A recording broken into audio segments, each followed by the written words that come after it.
Évangile de Jésus-Christ selon saint Matthieu. Jacob engendra Joseph, l'époux de Marie, de laquelle fut engendré Jésus que l'on appelle Christ. Or, voici comment fut engendré Jésus-Christ. Marie, sa mère, avait été accordée en mariage à Joseph. Avant qu'ils aient habité ensemble, elle fut enceinte par l'action de l'Esprit Saint. Joseph, son époux, qui était un homme juste et ne voulait pas la dénoncer publiquement, décida de la renvoyer en secret. Comme il avait formé ce projet, voici que l'ange du Seigneur lui apparut en songe et lui dit « Joseph, fils de David, ne crains pas de prendre chez toi Marie, ton épouse, puisque l'enfant qui est engendré en elle vient de l'Esprit Saint.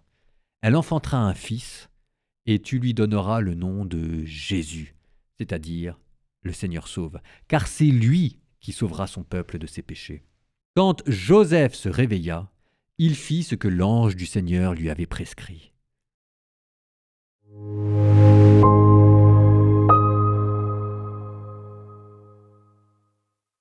Joseph, époux admirable. Alors, admirons ensemble l'époux admirable. À vue humaine, il n'y a pas grand-chose pour sauver la situation et à vue humaine, Marie a commis l'irréparable. Ça, c'est un fait. Voilà, Marie enceinte, a priori, ça vient pas de lui. Bon. Deuxième chose, à la fin de l'évangile, on vous dit que Joseph a un songe et au sortir du songe, il décide de prendre chez lui Marie, son épouse. La question est la suivante. Messieurs, qui parmi vous, en se réveillant, serait capable de se dire « J'ai eu un songe bizarre, j'ai vu un ange s'approcher de moi et qui m'a dit que c'était plus compliqué que ça. Allez hop !» Je prends ma femme, je lui pardonne tout et je l'aime comme au premier jour. Qui parmi vous serait capable de miser et sa vie et sa réputation et son couple et même un enfant issu hors mariage et sur un songe se dire qu'en fait ça vient de Dieu et que voilà. C'est pas dit qu'on y arrive. Alors comment ça se fait que Joseph, lui, tout de suite au sortir du songe, il y arrive ? La réponse est simple. C'est que Joseph, il était déjà en train de faire tout ce qu'il pouvait pour sauver la situation. Vous entendez que je vous ai dit qu'à vue humaine, il n'y avait pas grand-chose pour sauver Marie. N'empêche que Joseph, il n'a pas attendu l'ange.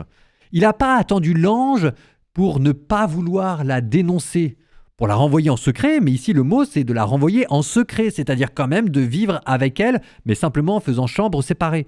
Mais il faisait déjà tout ce qu'il pouvait à vue humaine pour sauver la situation. Et évidemment, quand l'ange arrive, son cœur est déjà prêt. Et le prétexte, l'excuse, l'explication qui lui manquait, son cœur était déjà prêt à l'accueillir.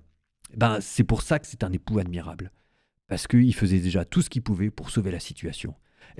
Imitons-le. Et même moi qui ne suis pas marié, je dois dire que pour une fois, ça m'a donné envie de me marier.